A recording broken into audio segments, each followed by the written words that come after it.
But I've always felt that we're over-exploiting and damaging nature by not understanding. The palace walls are buzzing. Alleged remarks by Queen Camilla may have forced King Charles into an unprecedented public apology to Diana. Could this be the royal family's biggest scandal in years? Grab your tea, because you won't believe what's unfolding. Hit subscribe for more royal revelations. Whispers inside palace walls can spread faster than fire.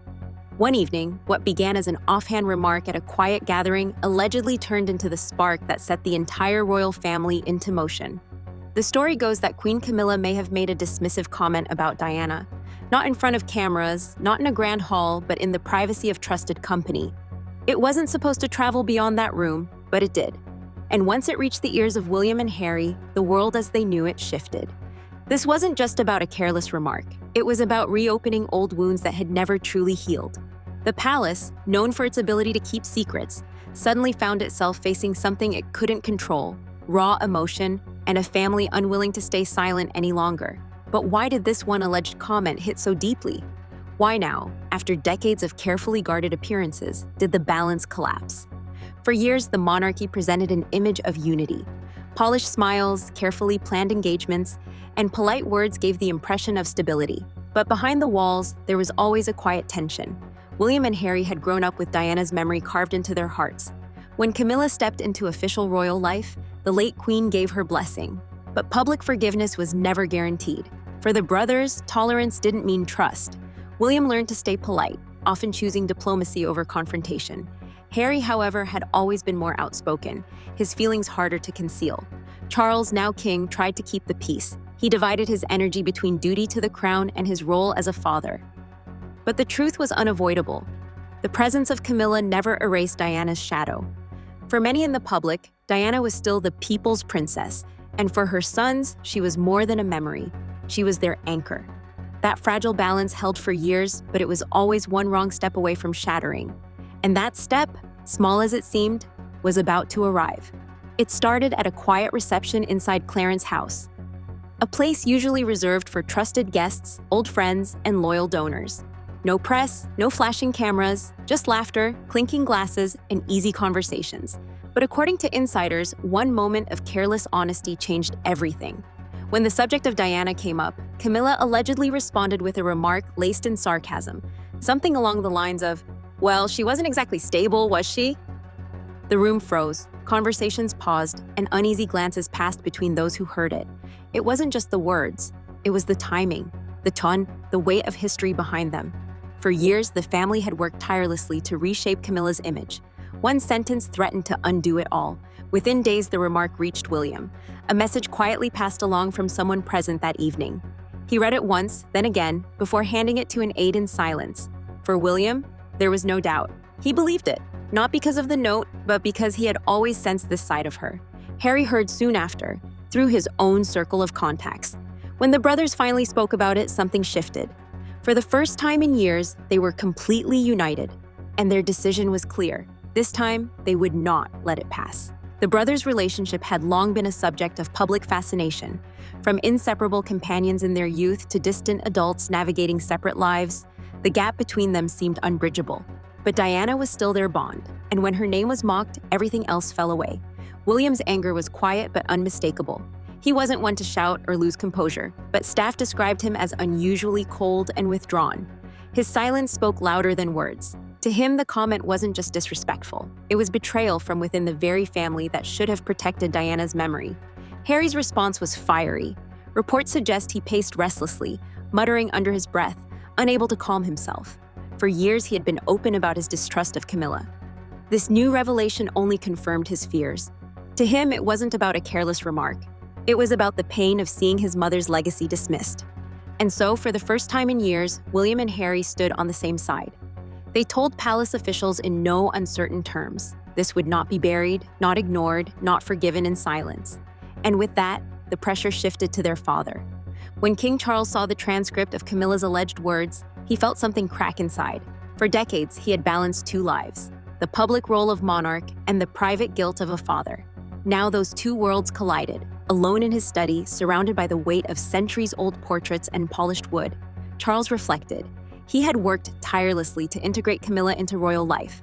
to help the public see her differently, but in doing so, he had neglected something far greater: his son's grief. The shame wasn't only about what Camilla had said, it was about what he hadn't done. He hadn't spoken up sooner. He hadn't bridged the silence. And now, with William and Harry standing firmly against him, he realized the cost of that avoidance. Charles didn't lash out. Instead, he turned inward. He wrote 2 letters, one for each son, not typed, not polished, but handwritten, not as king, but as a father. He didn't make excuses. He didn't ask for immediate forgiveness. He simply acknowledged what they had carried for too long. But letters alone couldn't solve this. A confrontation was inevitable. No cameras, no press, no ceremony. Just 3 men in a private room at Clarence's house. William arrived first, his expression firm and unreadable. Harry was already there, leaning against the fireplace, arms folded. When Charles entered, the air grew heavier. He didn't come as king, but as a father facing the truth. For a moment, no one spoke. Then Charles broke the silence. "I read what she said, and I won't defend it." Harry scoffed. William stayed quiet, but the tension filled the room. "You may not defend it," William finally said, "but you allowed it." Harry added sharply, "You spent more time protecting her image than protecting us." Charles didn't argue. He didn't deny it. Instead, he admitted, "You're right. I thought time would make it easier for you, but I forgot how long grief holds on." The words hung heavy. William's face softened slightly, Harry's tone lowered.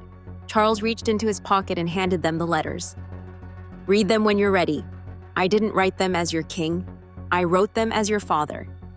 It wasn't reconciliation, not yet, but it was the first crack of honesty in years. If the private confrontation was heavy, the public moment was historic.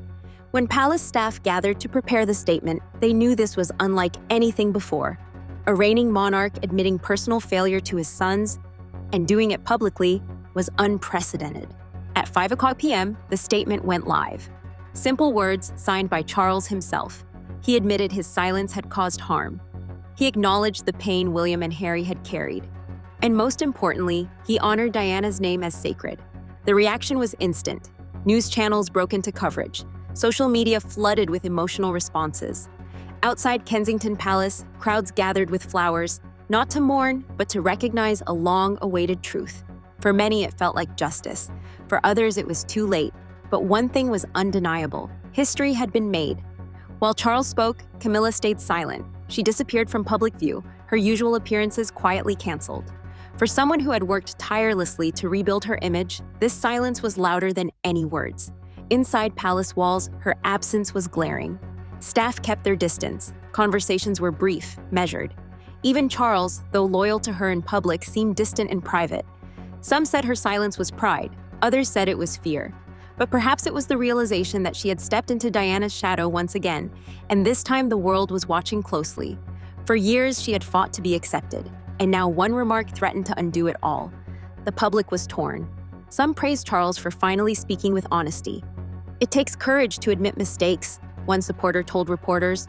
Others were less forgiving, pointing out that Diana had been silenced for too long. Crowds outside Kensington Palace held handwritten notes. She was never unstable. She was right. Diana's image once again became a symbol, not just for her sons, but for a public that had carried her memory all these years. William and Harry stayed silent publicly, but their gestures spoke volumes. William appeared beside his father at an event, his presence measured but dignified. Harry, across the ocean, let Meghan wear a bracelet once gifted by Diana. The message was subtle but powerful. They hadn't forgotten. The monarchy has always survived on control, silence, and polished appearances. But after Charles's apology, that silence cracked. For the first time, vulnerability entered the crown. William's role as future king became clearer. He was no longer just the dutiful heir. He was a man seen as capable of holding even his father accountable. For Harry, the moment gave him a different position, not just the outspoken son, but the one who had always demanded truth.